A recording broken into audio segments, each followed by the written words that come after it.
Hello guys, have you all? Welcome back to our channel. జనరల్గా మన daily లైఫ్లో మనం చాలా రకాల వర్డ్స్ అండ్ సెంటెన్సెస్ అనేవి యూజ్ చేస్తూ ఉంటాం కదా. సో అలాంటి వర్డ్స్ అండ్ సెంటెన్సెస్లో నుంచి నేను కొన్ని వర్డ్స్ తీసుకొని వాటికి సంబంధించిన కొన్ని ఎగ్జాంపుల్ సెంటెన్సెస్ అనేవి మీకు క్లియర్గా చెప్తాను. మీరైతే ఈ వీడియోని స్కిప్ చేయకుండా ఎండ్ వరకు చూడడానికి ప్రయత్నించండి. అలాంటి వీడియోస్ నా ఛానల్లో చాలానే ఉన్నాయి, వాటిని కూడా ఒకసారి మీరు ప్లేలిస్ట్లోకి వెళ్ళి చూసేయండి. మీకు ఏమైనా డౌట్స్ ఉంటే డిస్క్రిప్షన్లో నా ఇన్స్టాగ్రామ్ ఐడి అనేది లింక్ ఇచ్చున్నాను, ఒకసారి చెక్ చేయండి. మరెందుకు ఆలస్యం, let's go to the topic. First word, నేను ఊరుకోను.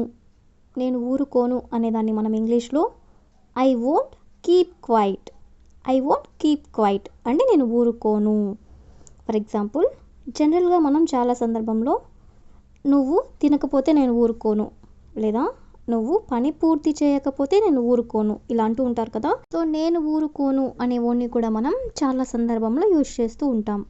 ఈ వర్డ్ని తీసుకొని దీనికి సంబంధించిన కొన్ని రిలేటెడ్ ఎగ్జాంపుల్స్ అనేవి చూద్దాం. సో ఫస్ట్ సెంటెన్స్, నువ్వు బాగా చదవకపోతే నేను ఊరుకోను. పిల్లలకి పేరెంట్స్ ఇలా చెప్తూ ఉంటారు కదా అప్పుడప్పుడు. సో దీన్ని ఇంగ్లీష్లో I won't keep quiet if you don't study well. I won't keep quiet అంటే నేను ఊరుకోను. If you don't study well, study well అంటే బాగా చదవడం, డోంట్ స్టడీ వెల్ అంటే బాగా చదవకపోతే. అదేవిధంగా నెక్స్ట్ వన్, నువ్వు నాకు డబ్బు ఇవ్వకపోతే నేను ఊరుకోను. ఎవరైనా మన దగ్గర డబ్బులు తీసుకొని ఇవ్వనట్లయితే ఇలా చెప్తూ ఉంటారు కదా. దీన్ని ఇంగ్లీష్లో I won't keep quiet if you don't give me money. I won't keep quiet అంటే నేను ఊరుకోను. If you don't give me money అంటే నువ్వు నాకు డబ్బులు ఇవ్వకపోతే. అదేవిధంగా నెక్స్ట్ వన్, నువ్వు పార్టీకి రాకపోతే నేను ఊరుకోను. ఎవరినైనా మనం పార్టీకి ఇన్వైట్ చేసినప్పుడు వాళ్ళు రాకపోతే ఇలా చెప్తూ ఉంటారు కదా, నువ్వు పార్టీకి రాకపోతే నేను ఊరుకోను అని ఈ విధంగా. సో దీని ఇంగ్లీష్లో I won't keep quiet if you don't come to the party. I won't keep quiet అంటే నేను ఊరుకోను. If you don't come to the party అంటే నువ్వు పార్టీకి రాకపోతే. అదేవిధంగా నెక్స్ట్ వన్, నువ్వు ఏమి జరిగిందో చెప్పకపోతే నేను ఊరుకోను. ఇలా మనం ఎవరికైనా చెప్పాలనుకున్నప్పుడు I won't keep quiet if you don't tell me what happened. I won't keep quiet అంటే నేను ఊరుకోను. If you don't tell me అంటే నువ్వు చెప్పకపోతే, వాట్ హ్యాపెండ్ అంటే ఏం జరిగిందో. అదేవిధంగా నెక్స్ట్ వన్, నువ్వు నన్ను ఆడనివ్వకపోతే నేను ఊరుకోను. నువ్వు నన్ను ఆడనివ్వకపోతే నేను ఊరుకోను అని ఇలా పిల్లలు చెప్తూ ఉంటారు కదా. సో దీన్ని ఇంగ్లీష్లో I won't keep quiet if you don't let me play. I won't keep quiet అంటే నేను ఊరుకోను. If you don't let me play అంటే నన్ను నువ్వు ఆడనివ్వకపోతే. అదేవిధంగా నెక్స్ట్ వన్, నువ్వు పని పూర్తి చేయకపోతే నేను ఊరుకోను అంటే నేను నీకు ఏ పని అయితే ఇచ్చానో అది నువ్వు పూర్తి చేయకపోతే నేను ఊరుకోను ఇలా అంటూ ఉంటారు కదా. సో దీని ఇంగ్లీష్లో I won't keep quiet if you don't complete the work. If you don't complete the work అంటే నువ్వు పని పూర్తి చేయకపోతే. ఐ వోంట్ కీప్ క్వైట్ అంటే నేను ఊరుకోను.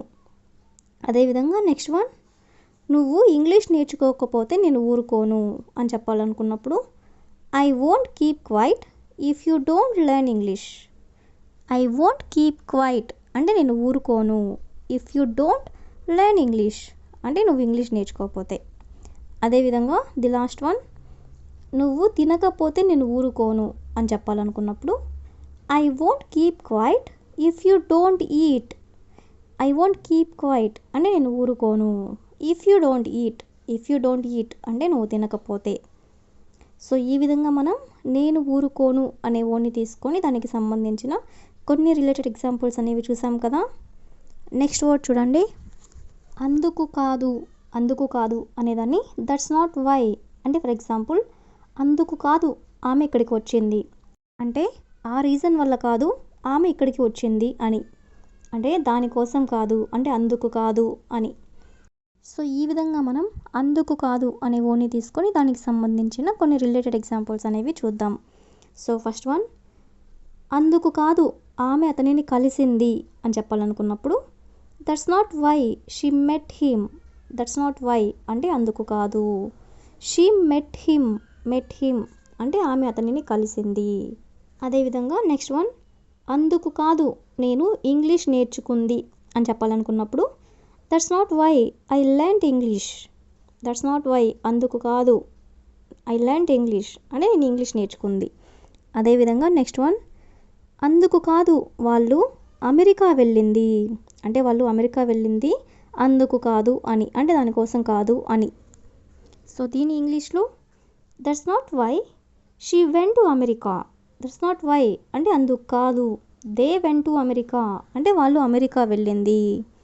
అదేవిధంగా నెక్స్ట్ వన్, అందుకు కాదు అతను ఆమెని పెళ్లి చేసుకుంది అని చెప్పాలనుకున్నప్పుడు that's not why he married her. That's not why అంటే అందుకు కాదు, హీ మ్యారీడ్ హర్ అంటే అతను ఆమెని పెళ్లి చేసుకుంది.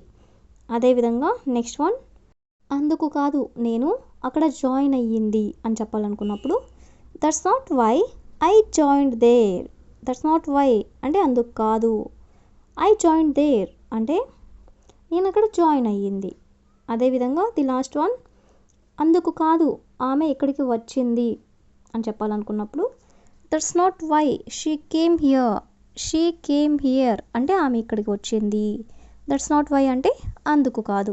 సో ఈ విధంగా దట్స్ నాట్ వై అంటే అందుకు కాదు అనే వర్డ్ని తీసుకొని మనం కొన్ని ఎగ్జాంపుల్స్ అనేవి చూసాం కదా. నెక్స్ట్ వర్డ్ చూడండి, తక్కువగా చూడొద్దు. మనం చాలా సందర్భంలో ఇలా చెప్తూ ఉంటాం కదా, నీ ఆరోగ్యాన్ని తక్కువగా చూడొద్దు లేదా డబ్బుని తక్కువగా చూడొద్దు, ఈ విధంగా అనమాట. సో తక్కువగా చూడొద్దు అనే వర్డ్ని తీసుకొని కొన్ని ఎగ్జాంపుల్ సెంటెన్సెస్ అనేవి చూద్దాం.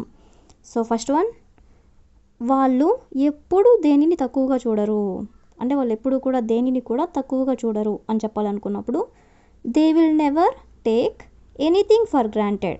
They will never take anything for granted అంటే వాళ్ళు ఎప్పుడు దేనిని తక్కువగా చూడరు అని. అదేవిధంగా నెక్స్ట్ వన్, ఎవరిని తక్కువగా చూడకు అని చెప్పాలనుకున్నప్పుడు don't take anyone for granted. Don't take anyone for granted అంటే ఎవరిని తక్కువగా చూడకు అని.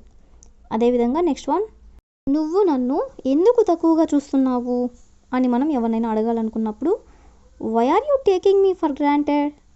Why are you taking me for granted అంటే నువ్వు నన్ను ఎందుకు తక్కువగా చూస్తున్నావు అని. అదేవిధంగా నెక్స్ట్ వన్, అతను ఆమెని ఎప్పుడూ తక్కువగా చూస్తాడు అంటే ఎప్పుడూ కూడా అతను ఆమెని తక్కువగా చూస్తాడు అని చెప్పాలనుకున్నప్పుడు he always takes her for granted. He always takes her for granted అంటే అతను ఎప్పుడు ఆమెని ఎప్పుడు తక్కువగా చూస్తాడు అని. అదేవిధంగా నెక్స్ట్ వన్, ఆమె తన జాబ్ని తక్కువగా చూసింది అని చెప్పాలనుకున్నప్పుడు she had taken her job for granted. She had taken her job for granted అంటే ఆమె తన జాబ్ని తక్కువగా చూసింది అని. అదేవిధంగా నెక్స్ట్ వన్, నన్ను తక్కువగా చూడొద్దు అని మనం ఎవరికైనా చెప్పాలనుకుంటే don't take me for granted అంటే నన్ను తక్కువగా చూడొద్దు అని. సో ఈ విధంగా మనం తక్కువగా చూడొద్దు అనే వర్డ్ని కూడా తీసుకొని కొన్ని ఎగ్జాంపుల్స్ అనేవి చూసాం కదా. So that's all for today. I will ask you question for you. నీ పేరెంట్స్ని తక్కువగా చూడొద్దు. నీ పేరెంట్స్ని తక్కువగా చూడొద్దు. So if you know this one in English, please you can comment in the comment section. Thank you for watching.